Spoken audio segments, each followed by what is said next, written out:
के बाद हम जो बात कर रहे थे इन लास्ट क्लास, वो हमने बात किया था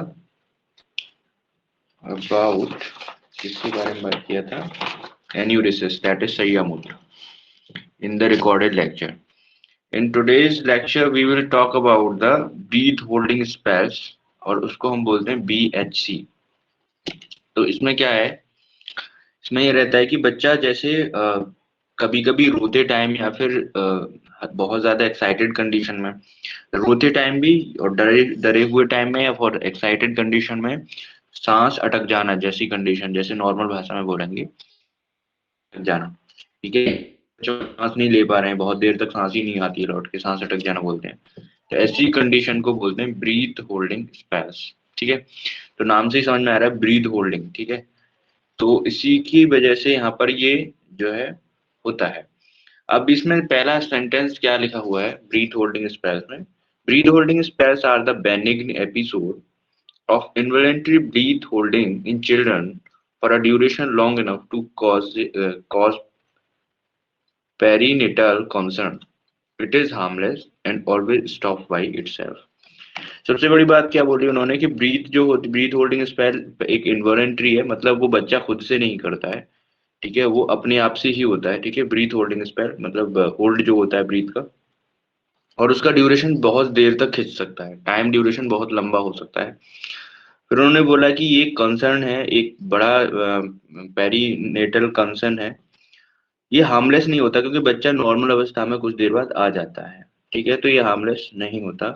लेकिन अगर बहुत ज्यादा टाइम तक बच्चा ब्रीथ को होल्ड करे रखेगा तो बच्चा का कलर ब्लू हो सकता है और बहुत सारी इमरजेंसी कंडीशंस भी बन सकती हैं. फिर बोला है BHC are the rare before 6 month.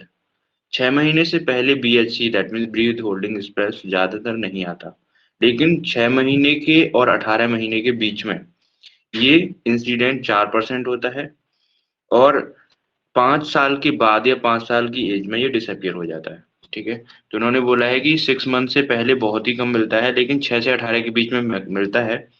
4% Young's में, मतलब बहुत कम है, ज्यादा नहीं है नंबर ये. 4% of the young having the same BHC, but 5 साल के बाद ही अपने आप ही डिसअपियर हो जाता है. दूसरी बात इंपॉर्टेंट यहाँ पर है कि कोई जेंडर स्पेसिफिक नहीं है, दोनों में इक्वल है, मेल में भी और फीमेल में भी. अब इसका basis on the basis of symptoms के बेसिस पर टाइप बता दिया है. तो सबसे पहला है साइनोटिक ब्रीथ और दूसरा है पैलेट ब्रीथ. साइनोटिक में ब्लूइश कलर का होता है, पैलेट में पेल कलर का होता है, पेल येलोइश कलर का. तो साइनोटिक कलर में क्या होता है कि it is the most common type of BHC and usually get precipitated by an event that make child frustrated और एंग्री. ठीक है, जब भी बच्चा फ्रस्ट्रेटेड और एंग्री होता है उस कंडीशन में ब्रीथ को होल्ड कर लेता है बहुत टाइम तक, और उस कंडीशन में बच्चे का जो कलर होता है वो साइनोटिक ब्लूइश कलर हो जाता है. The child cries and become cyanotic. ये आप यूट्यूब पे अगर डालेंगे तो जनरली आपको दिखता है, जो यूट्यूब पे देखते हैं जनरली, और या फिर नॉर्मल लाइफ में भी देखते हैं, तो वो साइनोटिक ब्रीथ होल्डिंग स्पेल ही होता है, क्योंकि बच्चा बहुत देर तक सांस अटक जाती है उसकी रोते रोते, और फिर उसके जो होठ होते हैं, जो उसके लिप्स होते हैं, वो ब्लूइश कलर के हो जाते हैं, और धीमे धीमे चेहरा ब्लूइश कलर का होता जाता है. ये आपने देखा भी होगा शायद से बच्चों में, छोटे छोटे बच्चों में देखा है क्या? यस, लिप्स का ब्लू होना देखा है। हाँ हाँ हाँ हाँ, बहुत ज्यादा देर तक रोते रहता है, रोते रहे बच्चा, एकदम से सांस अटक जाती है और लिप्स ब्लू होने शुरू हो जाते हैं उसके. तो ये साइनोटिक ब्रीथ होल्डिंग स्पेल जो है बहुत ही कॉमन है, और ये एपनिक एंड अनकॉन्शियस कंडीशन में भी ला सकता है. उसके साथ साथ क्या है यहाँ पर, अ, उसके साथ साथ यहाँ पर क्या है, सीजर्स भी हो सकते हैं. ठीक है, तो साइनोटिक ब्रीथ होल्डिंग स्पेल जो होता है उस कंडीशन में ब्लूइश कलर की बॉडी पड़ जाती है, लिप्स से शुरू होता है, फेस की तरफ बढ़ता है. तो ये बहुत कॉमन है. इसके बाद है pallid breath holding spell. It is often provoked by the unexpected event that frighten the child. जब भी बच्चा डरा हुआ होता है, ठीक है, जिसकी वजह से जो हाइपर वेसोवेगल, जो वेगल नर्व होती है, सबसे बड़ी नर्व है, वेगस नर्व स्टिमुलेट हो जाती है, और उसकी जो एक्टिविटी, इनवॉलेंट्री एक्टिविटी, उसकी वजह से जो बच्चे का कलर है पेल हो जाता है और लिम्प बन जाते हैं. तो this is a kind of pallid breath holding spell, जो कि बहुत रेयर है, पर ये जो है यूजुअली सबसे ज्यादा जो दिखाई देता है, कॉमन, सबसे commonest type of the cyanotic breath holding spell is the commonest type which is actually seen. ठीक है, फिर इसके बाद हम बात करेंगे इसका मैनेजमेंट क्या है। ठीक है, तो मैनेजमेंट क्या है, सबसे पहले तो इसकी कोई ऐसी खास मेडिसिन है नहीं। अब इस मेडिसिन में हमने यहाँ पर एक दिख रहा है आयरन सप्लीमेंटेशन। ठीक है, तो आयरन सप्लीमेंटेशन भी अभी नॉट येट क्लियर। ठीक है, तो ऐसी कोई खास मेडिकेशन इसकी है नहीं, लेकिन फिर भी इन्होंने 4 महीने या 5 मैनेजमेंट दे रखा है। पहला क्या है, सबसे पहला मैनेजमेंट है बीएचसी का, reassurance. Reassurance the patient that episode will resolve without harm. क्या होता है कि जो अर्बन एरियाज होते हैं उसमें तो फिर भी आजकल पता रहता है कि बीएचसी अपने आप से ही सही हो जाता है क्योंकि ये हार्मलेस है। लेकिन रूरल एरियाज में क्या प्रॉब्लम रहती है कि जैसे ही बच्चा सांस लेना बंद करता है तो वो घबरा जाते हैं कि बच्चा कहीं दोबारा नॉर्मल कंडीशन में आएगा तो नहीं आएगा, है ना। तो उससे ज्यादा जो उसके केयर टेकर होते हैं वो ज्यादा प्रॉब्लम में आ जाते हैं। तो सबसे पहले हम उसको रीअश्योर करेंगे, उसको ढाढ़स बताएंगे कि भाई नहीं ये ठीक है, कोई नहीं, हार्मलेस कंडीशन है, बच्चा नॉर्मल कंडीशन में आ जाएगा। फिर काउंसलिंग करेंगे पेरेंट्स की। ऑब्वियस सी बात है, बच्चा 6 से 18 में तो कुछ समझेगा नहीं, 6 से 18 मंथ में। तो पेरेंट की काउंसलिंग करेंगे कि उसको कोई हार्मफुल एफर्ट ना डालें, रिससिटेशन करें। जैसे कुछ बच्चे, कुछ क्या होते हैं गांव में लोग उसके नाक को बंद कर देते थे। ठीक है, नाक को, दोनों उसके नाक को बंद कर देते थे, या फिर उसके मुंह से हवा को भरना शुरू कर देते, रिससिटेशन करना शुरू कर देते। तो ऐसे रिससिटेशन ना करें जिसकी वजह से और ज्यादा रेस्पिरेटरी ट्रैक्ट में ब्लॉक आ जाए और जिसकी वजह से नॉर्मल कंडीशन आने वाली होती है उसको भी आप इमरजेंसी में ले जाए। तो रीअश्योरेंस यही देंगे कि भाई this disease is not not a harmless disease, ये होता है और ये अपने आप ही चला जाता है, सिंपल सी बात है। दूसरी बात है, it has been reported that to help some patient, कुछ पेशेंट में हम क्या करते हैं आयरन सप्लीमेंटेशन देते हैं बच्चों में जिनको बीएचसी होता है और उनमें ये ठीक हो जाता है। लेकिन आयरन सप्लीमेंटेशन का बीएचसी से अभी तक कोई भी ऐसी स्टडी में नहीं क्लियर हुआ है कि आयरन सप्लीमेंटेशन से सारे बीएचसी क्लियर हो जाते हैं या फिर सही हो जाते हैं। इसके बाद हम उसका निदान खत्म करेंगे, ट्रिगरिंग फैक्टर, मतलब किसकी वजह से, एटियोलॉजी किसकी वजह से बन रही है।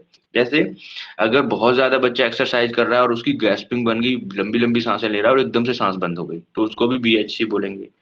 ठीक है, तो एक्सरसाइज, देखो दोनों ही चीजें इसमें देख रखा है, एक्सरसाइज से भी बीएचसी हो सकता है, सांस रुक जाए बच्चे एकदम, एक्साइटमेंट बहुत ज्यादा खुश हुआ हंसा और एकदम से सांस रुक गई, वो भी बीएचसी हो जाएगा। फ्रस्ट्रेशन में भी बीएचसी क्लियर हो सकता है। फ्राइट, एंगर, फ्राइट डरा हुआ है, एंगर गुस्से में, इन सब में बीएचसी आ सकता है। तो इन सब चीजों की जैसी सिचुएशंस बच्चे की बनती हैं, इन ऑल दीज इनको हम अवॉइड करेंगे कि अगर इस तरीके की कंडीशन हो रही है बच्चे को इन सब चीजों की वजह से, तो जो ट्रिगरिंग फैक्टर है इनको हम कम से कम कराएं बच्चे में। दूसरी बात है, अगर बीएचसी अनकंट्रोलेबल है, अगर बीएचसी बहुत ज्यादा होता है, दिन में कई बार बीएचसी हो जाता है, ब्रीथ होल्डिंग स्पेल्स, तो हम उसकी ईसीजी करा के रखते हैं। तो ईसीजी में क्या होता है, कभी कभी ब्रीदिंग होल्डिंग स्पेस जो होता है वो क्यूटी, प्रोलॉन्ग क्यूटी सिंड्रोम में या फिर सुप्रावेंट्रिकुलर टैकीकार्डिया के अंदर भी दिखाई देता है, जो कि बीएचसी जो नॉर्मल होता है उससे अलग है। ठीक है, ध्यान रखना। कभी कभी क्या होता है, ईसीजी हम इसलिए कराते हैं ताकि डिफरेंशियली डायग्नोसिस कराएं कि नॉर्मल बीएचसी है या फिर इस कंडीशन की वजह से, इस सिंड्रोम की वजह से बीएचसी हो रहा है। अगर तो प्रोलॉन्ग क्यूटी सिंड्रोम की वजह से, क्यूटी वेव जो होता है उसकी वजह से अगर ये हो रहा है बीएससी, तो ये अच्छा नहीं है। लेकिन अगर नॉर्मली बीएससी हो रहा है तो उन्होंने पहले ही बोला है कि इट इज हार्मलेस, ऐसे कोई दिक्कत नहीं है, अपने आप से स्टॉप हो जाएगा। ठीक है, बाकी अगर ईसीजी में, इलेक्ट्रोकार्डियोग्राम में अगर कोई भी कार्डियक इशू की वजह से, अगर रिदमिया की वजह से आ रहा है, कोई रिदमिया चेंज है, तो उस कंडीशन में कंसर्न है, सीरियस कंसर्न है, उसमें फिर आप कार्डियक डिसऑर्डर को सही करेंगे। पहले समझ आ गया क्या,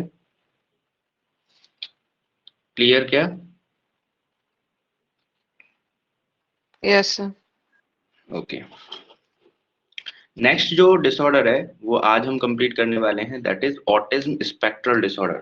ठीक है, autism is a kind of disorder which is also a congenital disorder. मतलब कॉन्जेनाइटल क्या होता है कि बाय बर्थ भी होता है ये, और बर्थ के बाद भी कोई नर्व्स की वजह से हो जाता है।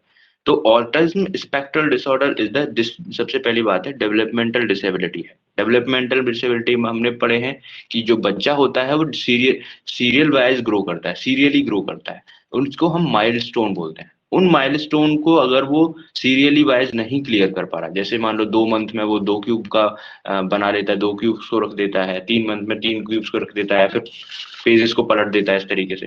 तो these all are the milestone which we check for the as a paediatrician.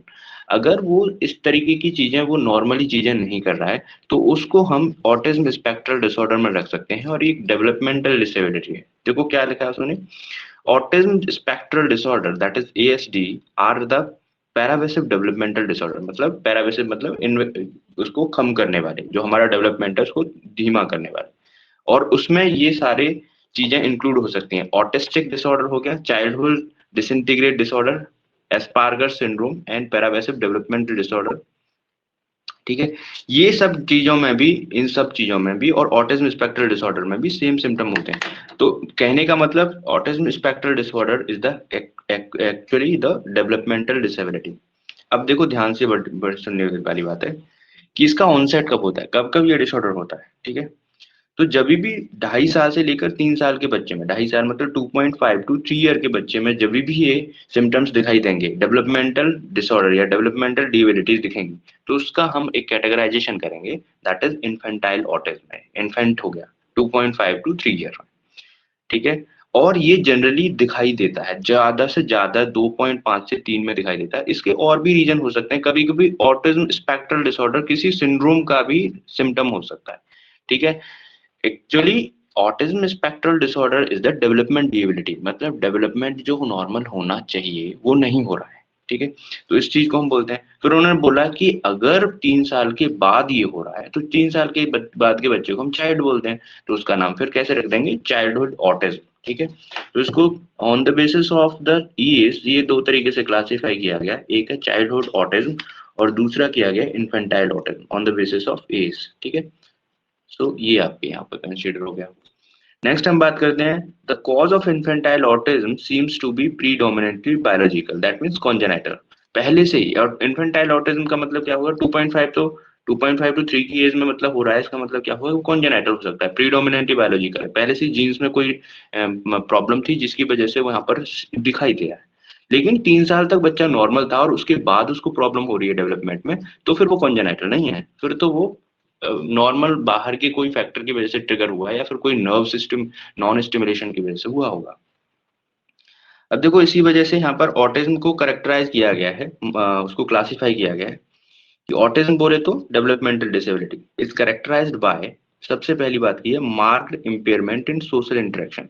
हम माइलस्टोन्स में ये पढ़ के आए थे हम पिछली क्लासेस में कि हर मंथ में बच्चे का एक एक कोई ना कोई स्टेप जो होता है वो स्पेसिफिक होता है, कुछ ना कुछ उसका स्पेसिफिसिटी होती है।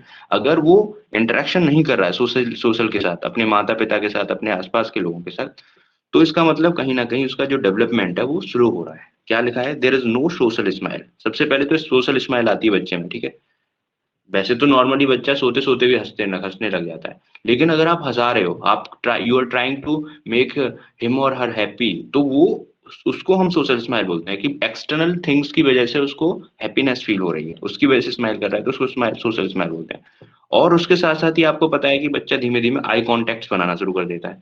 तो ये अगर ऐसा इम्पेयरमेंट आपको दिखता है कि कोई भी सोशल स्माइल नहीं करता, कोई भी आई कॉन्टेक्ट नहीं करता, तो वो ऑटिज्म स्पेक्ट्रम डिसऑर्डर की तरफ आपको एक एरो शो कर रहा है कि भाई ये हो सकता है। These children prefer to play alone, ये चिल्ड्रन क्या करते हैं, अपने साथ अपने में ही अलोन अकेले खेलते रहते हैं। ठीक है, और वो भी कैसे ऑब्जेक्ट्स के साथ, देखो क्या देखा है, इन एनिमेट ऑब्जेक्ट। ठीक है, जिनकी तुम कल्पना नहीं कर सकते, ऐसे ऑब्जेक्ट्स के साथ वो खेलता है। ठीक है, जिन बच्चों को खेलना नहीं चाहिए, लाइक वैसे ऑब्जेक्ट्स के साथ वो खेलने लगता है। And do not like to mingle with other, और अपने फ्रेंड्स के साथ या अपना जो ग्रुप है जिनमें हम खेलने की उनको बोल रहे हैं 3 साल के बाद कि भाई बच्चों के साथ खेलो, उनमें नहीं वो मिंगल होने की कोशिश करेगा। There is lack of attachment to parent and absence of separation anxiety. ठीक है, ऑब्वियस सी बात है, जब बच्चे के अंदर वो अटैचमेंट नहीं है तो क्या होगा, उसके अंदर एंजाइटी आएगी, कि भाई बच्चे के अंदर एंजाइटी आएगी, और वो कुछ ना कुछ अपने बाल नोचने लग जाता है और अपने हाथों को ही देखने लग जाएगा बहुत देर तक। तो all these things are the like ये स्टीरियोटाइप में भी चली जाती है, थर्ड जो है, और इधर भी दिखाई देती है। Second condition is here impairment in communication. ठीक है, कम्युनिकेशन बोले तो किससे, लैंग्वेज से। अगर बच्चा अच्छी तरीके से बोल पाता है तो उसको वर्बल बोलते हैं, और नहीं बोल पाता तो नॉन वर्बल कम्युनिकेशन। कई कई बच्चे क्या होते हैं, इशारों से बात करते हैं, तो ऐसे कम्युनिकेशन को हम बोलते हैं नॉन वर्बल कम्युनिकेशन। और अगर बच्चा बोल पाता है तो लैंग्वेज कम्युनिकेशन या फिर वर्बल कम्युनिकेशन में रखते हैं उसको। तो ये जो कम्युनिकेशन है, अगर या तो एब्सेंस है ही नहीं, या फिर डिलेड है, बहुत देर बाद कर रहा है बात, this kind of condition is deflected toward the autism, lack of verbal और फेशियल रेस्पॉन्स टू साउंड और voice.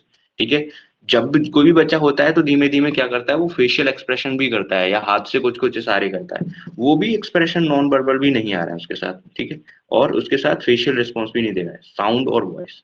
Abnormal speech pattern, normal speech जो होनी चाहिए वो भी नहीं बना रहा है वो। इकोलेलिया, ठीक है, एक इकोलेलिया मतलब इब्नॉर्मल स्पीच की बात करेंगे, इब्नॉर्मल स्पीच को भी इकोलेलिया बोलते हैं, कि भाई एक ऐसी इको बना रहा है माउथ से जो कि इब्नॉर्मल है। ठीक है, उसको इकोलेलिया बोलते हैं। Preservation and predominant reversal referring to you as I. ठीक है, जैसे को मैं बोलते हैं तो मेरे को तुम बोलेगा, उल्टा बोलेगा, तुमको मैं बोलेगा, मेरे को तुम बोलेगा। तो इस तरीके से अगर ये रेफरिंग जो है अपने को यू करता है, सेल्फ को यू करता है, अदर्स को आई करता है, तो this is the impairment of communication. This if the child is showing all these things, तो वो एक कैटेगरी में डाला जाएगा ऑटिज्म की, एंड दिस ऑटिज्म की कैटेगरी जो होती है उसका नाम हो जाएगा फिर इम्पेयरमेंट इन कम्युनिकेशन। तो this is also classification for autism to diagnose. तीसरा स्टेज या तीसरा कंडीशन हम जो दिखाई देते हैं, तीसरा जो है वो है स्टीरियोटाइप और restricted repeated behaviour, interested and activities. ठीक है, अब ये क्या है, स्टीरियोटाइप का मतलब होता है पागलपन जैसा, है ना। तो ये कंडीशंस दिखाई देगा, या फिर एक रिपीटेटिव बिहेवियर कर रहा है, अगर हाथ चला रहा है तो एक ही हाथ चलाता रहेगा। ठीक है, पैर चला रहा है तो पैर ही चलाता रहेगा। तो these are condition are repeated, और these condition are categorise in the stereotype. Mannerism, एक ही मैनर में काम करेगा। ठीक है, कोई भी एक मैनर है, एक ही पैर की चप्पल को पहन दिया उसने, ठीक है, एक ही हाथ में उसने अपने को कुछ फंसा लिया तो एक ही हाथ में फंसाता है दूसरे में, ये मैनरिज्म आता है। स्टीरियोटाइप बिहेवियर पागलपन जैसा, हेड हैंड को बैंगिंग करेगा, अपने हेड है जो उसको झुलाएगा इधर उधर, बॉडी स्पिनिंग करेगा, बॉडी घुमाएगा, रोकिंग करेगा, क्लैपिंग करेगा, तालियां बजाता रहेगा, अपने हैंड को ही मतलब अपने हाथ को ही देखता रहेगा बहुत देर तक। तो these conditions are categorise in case of stereotype, पागलों जैसा बिहेवियर। तो ये भी डेवलपमेंटल बिहेवियर नहीं है उसका, नॉन डेवलपमेंटल बिहेवियर है। ठीक है, ये कंडीशंस नहीं होनी चाहिए। इसके साथ साथ कुछ कुछ फीचर्स आपके ऐसे, जैसे आईक्यू लेवल है उसका वो रिटार्डेड दिखेगा आपको। ठीक है, जैसे मेंटल रिटार्डेशन बोला है उन्होंने, 50 to 70 पेशेंट्स में मेंटल रिटार्डेशन जो है दिखाई देता है। नॉर्मल आईक्यू जो होना चाहिए वो नहीं होता। आईक्यू में आगे पढ़ाऊंगा, आ रहा है तो आप टेंशन मत लीजिए, क्योंकि हमारे पास एक डिसऑर्डर है जिसका नाम है मेंटल रिटार्डेशन। ये मेंटल रिटार्डेशन मेजर करने का तरीका आईक्यू में आता है, उसको आगे बताऊंगा। एपिलेप्सी दिखता है, एपिलेप्सी में इन 25 to 35% ये एपिलेप्सी भी दिखता है ऑटिज्म में। ठीक है, एपिलेप्सी काफी हमने पढ़ा है अच्छी तरीके से हर 2-3 क्लासेस में।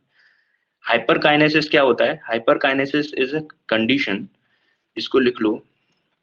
इसमें क्या होता है, एक्सट्रीम और excessive activity of one part of body, एक ही किसी पार्ट को, मतलब एक ही, कभी कभी देखा बच्चा एक ही किसी पार्ट को बहुत ज्यादा हिलाता रहता है। ठीक है, या तो हाथ को हो गया, पैर को हो गया, उंगलियों को हो गया, एक ही उंगली को हो गया। ठीक है, these are condition the hyperkinesis. Specially क्या होता है, मस्कुलर पार्ट को किसी को भी अगर वो एक्सेसिवली एक्टिविटी या एक्सेसिवली उसको एक्टिविटाइज करता है, that condition is called as the hyperkinesis. दूसरी बात है कि किसी भी चीज को कंसंट्रेट नहीं करेगा, वो कंसंट्रेशन या फोकस उसका जीरो होगा। यहाँ तक समझ में आ गया, क्लियर है क्या? Yes, sir. Okay, coming to the next is the management. ठीक है, सो मैनेजमेंट दो तरीके से होते हैं इसके, एक तो नॉन फार्माकोलॉजिकल होंगे और दूसरे फार्माकोलॉजिकल होंगे। एज यूजुअल ऐसे ही हमने एपिलेप्सी में देंगे, जितने भी न्यूरल डिसऑर्डर्स होते हैं उनमें दो तरीके के मैनेजमेंट दिखाई देते हैं, फार्माकोलॉजिकल एंड नॉन फार्माकोलॉजिकल। तो फार्माकोलॉजिकल मेडिसिन से हो गया, और नॉन फार्माकोलॉजिकल साइकेट्री हो गया, या फिर जितने भी काउंसलिंग से रिलेटेड चीजें होती हैं वो होती हैं। तो सबसे पहले हम बात करते हैं नॉन फार्माकोलॉजिकल मेजर्स। ठीक है, तो उन्होंने पैसे बोला है मल्टी डिसिप्लिनरी टीम अप्रोच। ठीक है, मल्टी डिसिप्लिनरी का मतलब क्या हो गया कि भाई पीडियाट्रिशियन को दिखाओ सबसे पहले। पीडियाट्रिशियन बोलेगा कि भाई मेरे बस की बात नहीं है, इसको साइकोलॉजिस्ट के पास ले जाओ, साइकोलॉजिस्ट को दिखाओ, साइकेट्रिस्ट को दिखाओ, सोशल वर्कर्स को दिखाओ, एजुकेशन एक्सपर्ट को दिखाओ, and parent to manage abnormal behaviour. Behavioural modification अगर हमने कर लिया, ठीक है, हम उसको नॉर्मल कंडीशन में लेके आ गए नॉन फार्माकोलॉजिकल कंडीशन से काउंसिल करके, this is the best part. अगर कोई भी चीज नॉन मेडिकेशन से ठीक हो रही है तो ये सबसे बड़ी बात है।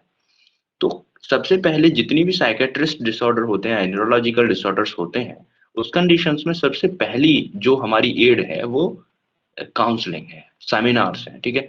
उनको अटेंड करना कराना जरूरी है। उनको कुछ काउंसलिंग्स होती हैं, स्पेशल काउंसलिंग्स करते हैं साइकेट्रिस्ट, उनमें सिखाया जाता है उनको किस तरीके से, तो वो बहुत जरूरी है, ठीक है।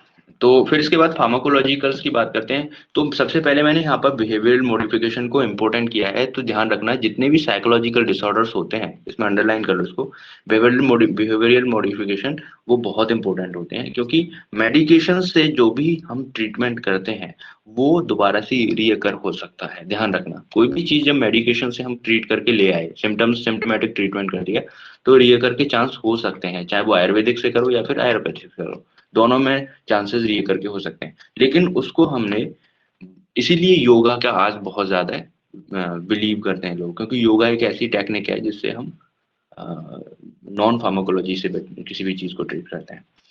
फार्माकोलॉजिकल मेजर्स में क्या आता है, there is no sure treatment modality of autism, ठीक है। ऑटिज्म क्या है, क्योंकि बहुत सारी चीजों का कॉम्बिनेशन है। आपने देखा कि इम्पेयरमेंट कम्युनिकेशन हो रहा है, स्टीरियोटाइप बिहेवियर कर रहा है, या फिर कोई भी जो है अटैचमेंट नहीं दिखा रहा पेरेंट्स के साथ, all these are the condition which is seen is autism. तो ऑटिज्म का एज सच कोई एक बड़ी पूरी, जैसे एटीटी की बनी एंटी ट्यूबरक्लोसिस ट्रीटमेंट है, उसमें तो पूरा एक बना दिया आपने ना फॉर्मूला, पर ऐसा यहाँ पर कोई फॉर्मूला नहीं है, ठीक है। क्योंकि यहाँ पर हर एक बिहेवियर चेंज होता है, तो एक बिहेवियर के हिसाब से ही यहाँ पर मेडिसिन को हम बना सकते हैं। तो पहली यहाँ पर चीज है, appropriate medication can be given for specific symptom on the basis of symptoms और comorbidities के हिसाब से हम क्या कर सकते हैं, उसको उसके सिम्टम्स को ट्रीट कर सकते हैं।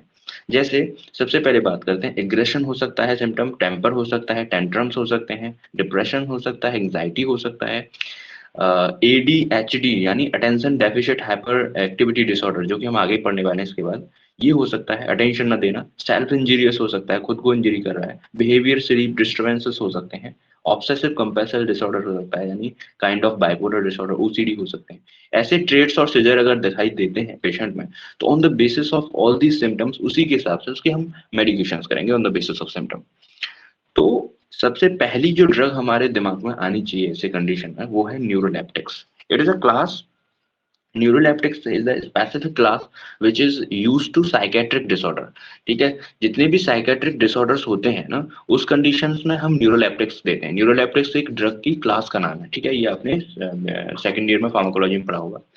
Neuroleptic is the class of psychiatric disorder, यहाँ पे लिख लो SPSY, साइकेट्रिक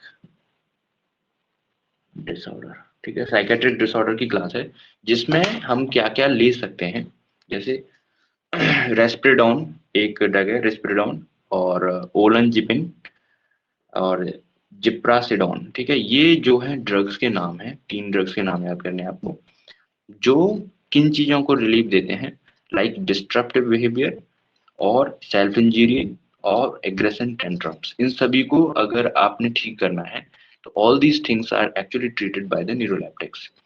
फिर इसके बाद हम बात करते हैं, ये कंडीशन जब है, जब ऐसी कंडीशन आ रही है, ठीक है, और कोमॉर्बिडिटीज हैं related to the disruptive behaviour. But if central nervous system हमारा डिप्रेस्ड है, ठीक है, डिप्रेस्ड का मतलब वो, जैसे ये बिहेवियर हो गया आपका, कौन सा बिहेवियर, स्टीरियोटाइप, एक ही सेंट्रल नर्वस सिस्टम एक्टिव ही नहीं है उसका, एक ही हाथ को देखे जा रहा है, वॉचिंग द हैंड, ठीक है। मेंटल रिटार्डेशन है, मेंटल रिटार्डेशन का मतलब क्या हो गया, सेंट्रल नर्वस सिस्टम उसका कम एक्टिवेटेड है। ऐसी कंडीशन में क्या करेंगे आप, सेंट्रल नर्वस सिस्टम को स्टिमुलेट कराएंगे। तो उस कंडीशन में मिथाइल फेनिडेट जैसी ड्रग्स को हम कंसीडर करते हैं, प्रिस्क्राइब करते हैं। तो methylphenidate for disruptive behaviour, neuro epileptics, risperidone for bipolar mood disorders, serotonin specific reuptake inhibitors, जिनको हम SSRIs बोलते हैं, serotonin specific reuptake inhibitors. These inhibitors drugs are actually क्या करते हैं, सेरोटोनिन को कम कर देते हैं और डोपामिन को रिलीज कर देते हैं। सेरोटोनिन और डोपामिन दोनों एंटागोनिस्ट हैं एक दूसरे के, तो जब भी डोपामिन रिलीज होगा हमारा तो एक्साइटमेंट आएगा, और जब भी सेरोटोनिन रिलीज होगा तो डिप्रेशन आएगा। तो सेरोटोनिन को क्या कर रहा है, इनहिबिट कर रहा है, तो ऑब्वियस सी बात है वहां पर डोपामिन होगा तो CNS स्टिमुलेशन हो जाएगा। इसके साथ साथ फ्लॉक्सटीन हो गया, और फ्लॉक्सीमेन हो गया, फ्लूवोएक्सिमेंट हो गया, सॉरी, फ्लूवोएक्सिमेंट, ऐसी ड्रग्स को भी, ये सारी ड्रग्स जितनी भी दे रखी हैं, all these drugs are considered to be the CNS stimulant और सीएनएस को ट्रिगर करने वाला। तो ये सारी डिसऑर्डर्स में हम ऐसी ड्रग्स को दे सकते हैं। बड़ी बात यहाँ पर ध्यान रखने वाली बात है कि अगर हमारी सिवियरिटी नहीं है डिसऑर्डर की, तो सबसे पहले हम उसमें बिहेवियरल मॉडिफिकेशन यानी बिहेवियर में मॉडिफिकेशन करेंगे। देन अगर उसमें भी हमारी कंडीशन ठीक नहीं हो पा रही है, then we will go for the pharmacological measures like a neuroleptics और द सीएनएस स्टिमुलेंट्स। समझ आ गया? सर इसमें जो एपिलेप्सी का केस है, इसमें डायजेपाम दे सकते हैं कि नहीं? डायजेपम दे सकते हैं, क्यों नहीं। एपिलेप्सी का केस है, एपिलेप्सी के केस में डायजेपम देंगे, ऑब्वियस सी बात है। देखो, अगर आपको सीएनएस डिप्रेशेंट करना है तो सॉरी, सीएनएस बहुत ज्यादा एग्जगरेटेड है या एक्टिवेटेड है बहुत सारा, तो आप सीएनएस को क्या करोगे, डिप्रेस करोगे उस टाइम पर। डायजेपम क्या करता है, सीएनएस डिप्रेशेंट है ना। यस सर, बट यहाँ पे तो सीएनएस को स्टिमुलेट करना है ना, दैट मतलब इस कंडीशन इज केस में। That condition is here CNS stimulant. देखो, इसीलिए उन्होंने बताया कि इन्होंने क्या लिखा है, इन्होंने ये लिखा है कि इसमें कोई भी, देखो क्या लिखा है, appropriate medication can be given for specific symptom. समझ आ गया ना, इसने बोल दिया, ये लाइन बहुत बड़ी बोल दी इसने यहाँ पर। और कोमॉर्बिडिटी, हमने, हमारी कोई भी एक स्पेसिफिक फार्माकोलॉजिकल मेजर नहीं है इस चीज का, लेकिन हम इसके बेसिस पर देंगे कि सिम्टम कैसा है। मान लो एपिलेप्टिक एपिसोड है, उसमें क्या है, एपिलेप्सी क्यों आती है, क्योंकि सीएनएस बहुत ज्यादा एक्टिवेट हो जाता है। समझ गए ना बात को। यस सर, मतलब सर ये ओवरऑल नहीं कह सकते कि ऑटिज्म स्पेक्ट्रम डिसऑर्डर है तो उसका सीएनएस स्टिमुलेट रहेगा या डिप्रेस रहेगा, ये ओवरऑल कह नहीं सकते, केस नहीं कह देखना होगा। सकते, बिल्कुल बिल्कुल नहीं कह सकते। ऑटिज्म एक बिहेवियरल, सॉरी, एक क्या है, डेवलपमेंटल डिसेबिलिटी है। डेवलपमेंट ज्यादा भी हो सकती है, बहुत ज्यादा, मतलब बहुत ज्यादा एक्टिविटीज कर रहा है उल्टी सीधी, ठीक है, पागलपन दिख रहा है ना, स्टीरियोटाइप बिहेवियर, इसमें एक्सेसिव भी हो सकता है। यस। और काम भी हो सकता है, काम मतलब बच्चा एकदम से बिल्कुल शांत है, बहुत ही शांत है, तो शांत वाले में आप क्या करोगे, उसको एक्टिवेट करोगे, और बहुत ज्यादा एक्सेसिव बिहेवियर दिखा रहा है तो उसको काम करोगे। तो on the basis of symptoms की बात होगी ना ये तो। Yes sir. क्लियर है ना, आगे बढ़े।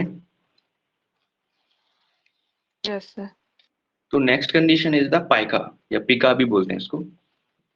तो पिका का मतलब क्या होता है कि या तो मिट्टी का खाना या अदर देन फूड आइटम, ठीक है। सबसे बड़ी बात है कि नॉन न्यूट्रिटिव सब्सटेंस को इनटेक, बच्चे का बहुत ज्यादा मन करता है, क्योंकि ये कंडीशन दो चीज, ये कंडीशन दो जगह पर आती है।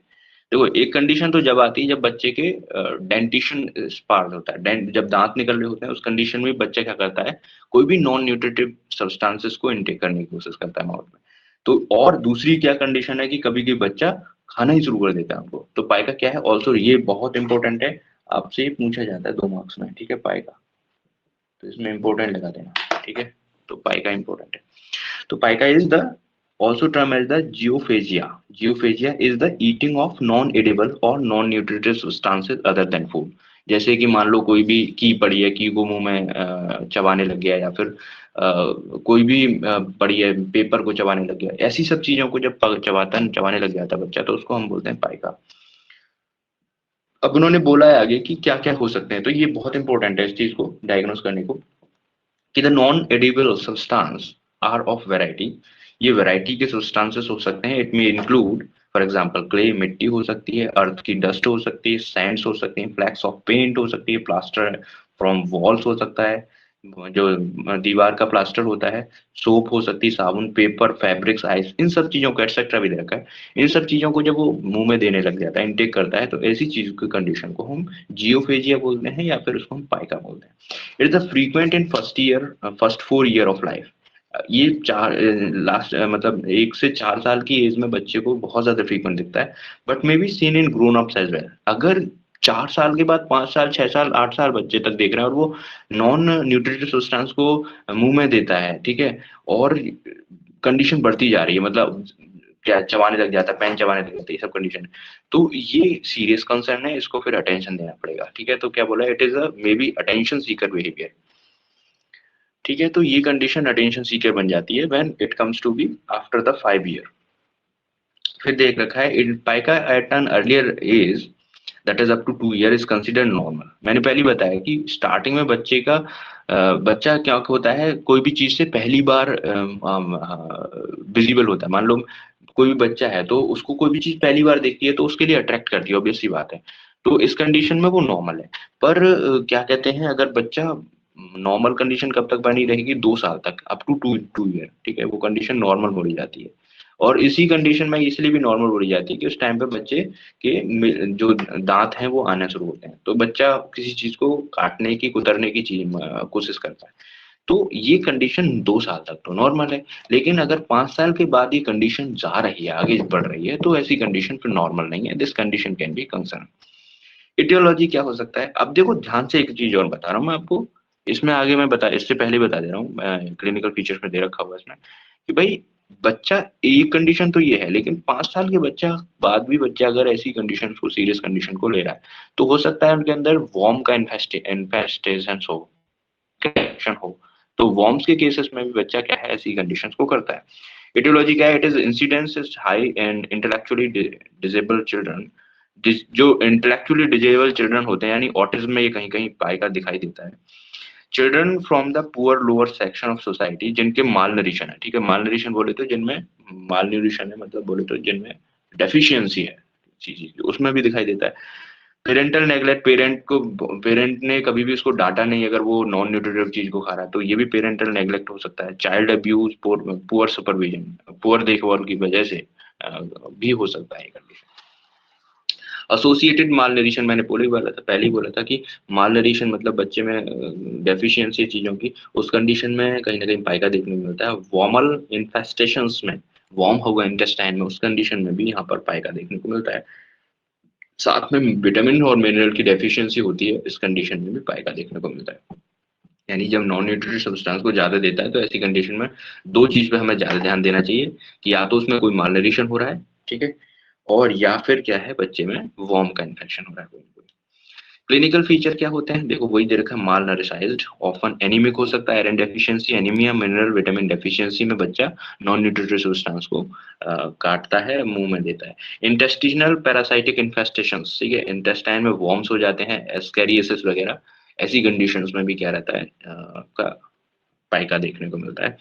फिर इसके बाद है मे डेवलप स्यूडो मोटर सेरिब्राई, ठीक है। स्यूडो मोटर सेरिब्राई क्या होता है, pseudo tumour cerebri, sorry, pseudo tumour cerebri क्या होता है कि जो हमारा सेरिब्रल कॉर्टेक्स होता है, सेरिब्रल होता है, उसमें एक ट्यूमर टाइप का बन जाता है। तो इसमें सेरिब्रल कॉर्टेक्स में जब भी ट्यूमर, कोई भी लंप बन जाता है, ठीक है, तो उस कंडीशन में भी पाइका जो है, यानी नॉन न्यूट्रिटिव सब्सटेंस को बच्चा खाने लगता है। और chronic lead poisoning, behavioral problem common like a trichotillomania, pulling out and eating the own scalp hair, ठीक है। ट्राइकोटाइलोमानिया का मतलब क्या होता है कि अपने ही जो है हेयर्स को पुल करके स्कार्प से खाने लग जाता है। And present trichobezoar, collection of hair in the stomach which become palpable, ठीक है। तो ये क्या है, बहुत ज्यादा जब हेयर्स को खा लेता है तो स्टमक में कलेक्शन हो जाता है, उसको बोलते हैं ट्राइको बेजोर, ठीक है। The perverted appetite is generally in the manifestation of psychological cause। perverted appetite का मतलब बिगड़ी हुई भूख, मतलब कभी ज्यादा भूख, किसी दिन ज्यादा खा ले रहा है, किसी दिन कम खा ले रहा है। These are the manifestations actually seen in the psychological disorders, और उसमें पाई का जनरली दिखता है। पाई का बोले तो नॉन न्यूट्रिटिव सब्सटेंस का इनटेक। ट्रीटमेंट इसमें क्या है, अगर माल न्यूट्रिशन है तो उसको हम अच्छे से क्या करेंगे, रस धातु पर उसका क्या करेंगे, रस धातु बढ़ाएंगे उसकी। माल न्यूट्रिशन जनरली रस धातु का ही होता है, ठीक है, तो रस धातु उसकी इंक्रीज करेंगे। वार्म इन्फेस्टेशन हैं तो उसको एल्बेंडाजोल टाइप की टैबलेट्स को दे सकते हैं, अगर टैबलेट्स लेने लायक है तो सिरप्स भी आते हैं एल्बेंडाजोल के, उसको दे सकते हैं। बाकी हमारी कृमि कुठार रस वगैरह भी हम दे सकते हैं जो आयुर्वेदा के अकॉर्डिंग। और साइकोथेरेपी करेंगे हम, साइकोलॉजिकल मेडिफिकेशन अगर हमको करना है तो बच्चे को हम क्या करेंगे, पेरेंटल नेग्लेसी से बचाना है, ठीक है। पेरेंट्स उसको नेग्लेक्ट ना करें, अगर किसी भी नॉन न्यूट्रिटिव सब्सटेंस को बहुत ज्यादा मुंह में देता है बच्चा, तो उसको बोले कि नहीं, ठीक है, सुपरविजन अच्छा रखें बच्चे का, ठीक है। और नेक्स्ट क्लास में जो पढ़ेंगे हम, attention deficient hyper activity disorder पढ़ेंगे, ओके। कोई डाउट है क्या, एनी डाउट है? No sir.